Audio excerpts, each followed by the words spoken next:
키워드를 쓰시는데 네이버에서 자동 완성 연관 검색어로 만든 표준 키워드를 활용해서 글을 써주는 게 네이버 검색 엔진을 도와주는 거예요. 그래야 여러분들의 글이 알고리즘에서 선택될 수 있는 부분이 있고, 세부 키워드, 다단 키워드, 지역 키워드, 네이버에서 표준으로 정리한 키워드를 가지고 쓰셔야 돼요. 여러분들이 가공한 키워드는 도움이 안 돼요. 여러분들이 만든 키워드는 사람들이 검색 안 하는 키워드들이 많아요. 많은 사람들이 검색하는 표준, 객관적인 키워드로 써주셔야 돼요. 그리고 키워드는 맨 앞에 배치를 해주시고 멀티 키워드를 쓰시면 안 됩니다. 글 하나를 갖고 여러 개 키워드를 잡겠다는 욕심들은 버려주셔야 되고, 한 개 키워드를 잡겠다고 하는 전략으로 해야 돼요. 그 다음에 우리가 키워드를 1단계 관련도 최적화, 2단계 준최적화, 3단계 최적화 이렇게 나눴는데, 여러분들의 최적화 단계 목적에 따라서 키워드를 써주셔야 해요. 그리고 마음은 빨리 고객을 매출로 연결시키는 포스팅을 하고 싶지만 욕심은 버리셔야 돼요. 어느 정도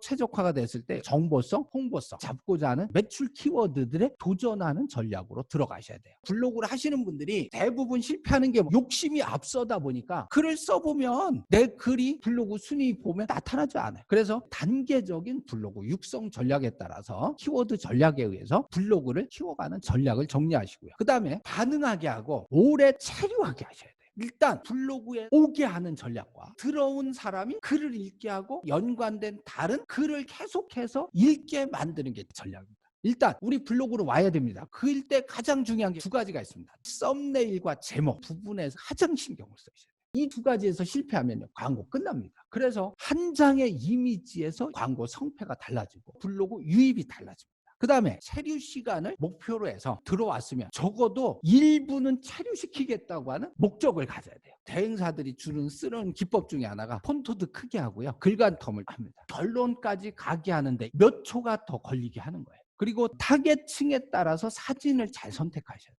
대부분 동영상들을 맨 마지막에 넣는데 블로그 전문 대행사들은 중간에 많이 넣습니다. 왜냐하면 중간에 동영상을 넣음으로 인해서 몇 초 보게 해서 체류 시간에 늘리는 전략으로 갔고요. 쿠폰을 맨 위에다 놓고 쿠폰을 드렸는데 보셨나요? 그러면 다시 맨 위로 올라가야 되죠. 이런 전략들. 그 다음에 글을 쓸 때 포스팅 하나에서 답을 주면 안 돼요. 시리즈로 해주는 게 굉장히 좋습니다. 페이스북 마케팅 잘하는 법 1, 2, 3, 4. 1을 읽었으면 2를 안 읽을 수가 없어요. 시리즈별로 계속 내 블로그에서 활동을 하게 하는 거예요. 페이스북 글쓰기에서도 질문형, 참여형, 초청형이 있었죠. 모든 마케팅 글쓰기에서 가장 핵심이에요. 페이스북 마케팅은 무엇입니다. 이렇게 쓰는 게 아니라 질문형을 하거나 댓글 공감 남기기.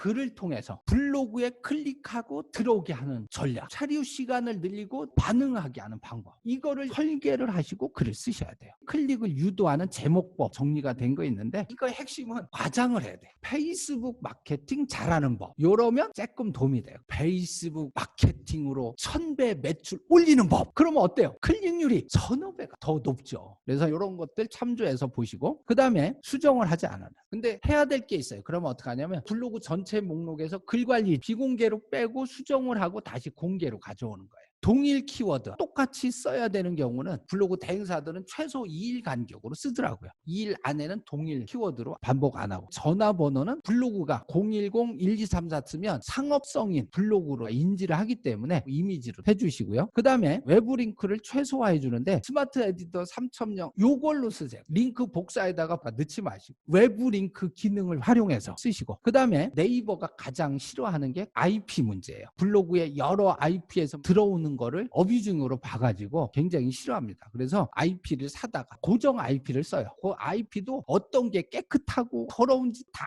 분류를 해요. 개인이 하시는 경우는 고정 PC, 사무실 PC로 해주는 것만 해도 괜찮고요. 저는 블로그를 쓸 때는 와이파이로 절대 안 해요. 와이파이로 포스팅을 하고 오면 글이 밑에 쳐져요. 근데 LTE로 해서 포스팅을 하면요, 글이 상위에 올라오는 게 확실히 틀려요. 그 다음에 대행사들 PC라든지 모바일 거는요, 쿠키를 자주 삭제합니다. 그래서 쿠키 삭제를 해주시고 실시간 검색어 사용하지 마라. 지금은 저작권 시대이기 때문에 네이버 폰트하고 배달의 민족 폰트, 지자체 폰트, 이걸로 쓰는 습관을 가지세요. 이런 폰트도 지적재산권에 들어가는. 그 다음에 이미지 세탁권. 그럴 때 쓰는 게 쓰고 또 쓰고가 있어요. 자, 여기 보면 구글 무료 이미지 그대로 쓰지 마시고 세탁을 해서 쓰세요. 여기 쓰고 또 쓰고가 있는데 이미지를 메타 태그하고 세상에 하나밖에 없는 이미지로 바꿔줍니다. 그러면 포스팅을 하는데 또 쓸 수가 있잖아요. 이미지가 지금 4개로 바뀌었습니다. BMP, GIF, JPG, PNG 이렇게 바꿔줘요. 사람의 눈으로는 똑같죠. 근데 컴퓨터의 눈에는 메타 태그부터 완전히 바뀌는 거예요. 그래서 쓰고 또 쓰고로 1차 세탁을 하시고 2차 세탁을 해야 돼요. 스마트 에디터 그리고 전문적으로 포토샵, 포토스케이프 쓰시는 분들은 편집, 가공, 글자도 집어넣고 하시는 게 좋아요. 무료 이미지라고 믿고 쓰지 말아라. 무료 이미지로 푼 것 중에도 숨겨진 저작권 마크가 있어요. 그래서 블로그에 올릴 때 저작권과 중복 이미지를 예방하기 위해서는 이렇게 써라 하는 거 해주시고, 그 다음에 글을 육성을 해야 되기 위해서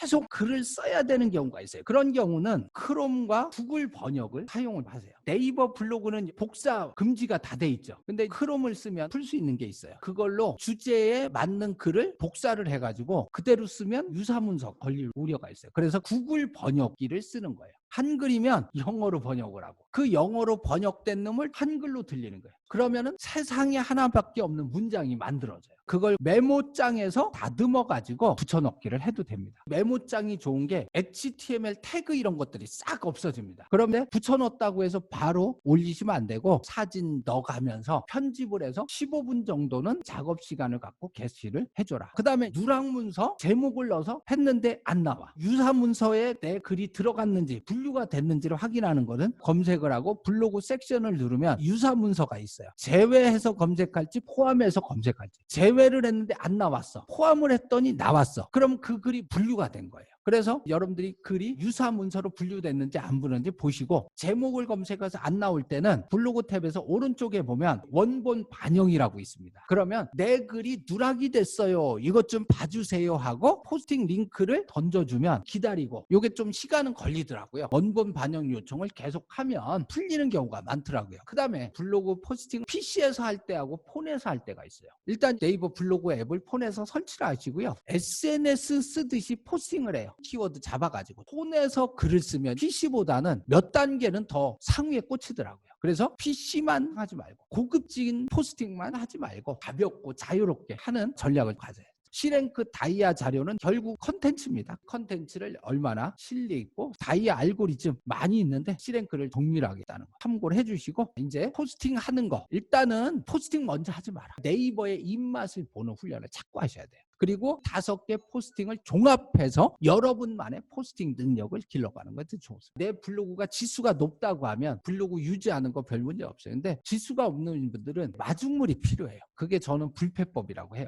블로그 포스팅 지수 없는 데는 안 와요. 그래서 저는 사람이 안 오니까 페이스북에 뿌려버렸어요. 이걸 누르면 블로그로 갑니다. 방문자가 증가했죠? 체류 시간 늘었죠? 덕공수 나왔죠? 이러니까 제 블로그가 검색에서 올라가더라고요. 그래서 저는 불패법으로 키웠어요. 그 다음에 블로그는 마지막이 협업이다. 블로그 협업을 계속해서 받아주셔야 돼요. 네이버에서 페이스북 마케팅에 우리 글을 협업 받으려면 검색을 해서 우리 블로그로 갑니다. 그러면 여기서 링크를 뽑을 수가 있어요. 이걸 가지고 협업을 요청하면 협업해주는 사람이 검색 안 해도 돼요. 이 링크를 누른 것으로 네이버에서는 키워드를 검색하고 내 블로그에 들어왔다고 하는 경로가 URL에 다 묻어 있어요. 그래서 여러분들이 이렇게 뽑아주셔야 돼요. 그리고 협업용 블로그를 만들어라. 본 블로그가 있고 협업용 블로그를 하나 만들어서 그쪽으로 협업도 해주고 본 블로그로 덕공수 해주고, 이런 전략으로 써주셔야 돼요. 이제 포스팅하고 네이버 로직이 아이디 블로그의 지수 계산해서 얘는 몇 등으로 꽂아줄지 결정을 하죠. 순위 결정전이 30분 정도 걸린다고 그래요. 요때 댓글 3개, 공감 3개, 스크랩 3개를 할 때 순위 결정전에서 점프가 된다고 합니다. 2시간 정도 있다가 순위가 조절되는 때가 있습니다. 이제 몇 가지의 반응이 나올 때 더 효과가 있다 하는 걸 기억해 주시고, 협업할 때는 와이파이가 아닌 통신으로 해주고 블로그를 꾸준히 운영을 해가지고 1단 최적화해서 2단 준최적화, 또 최적화, C랭크, 다이아까지 최적화가 되는 블로그로 운영했으면 하는 바람에서 강의를 했습니다.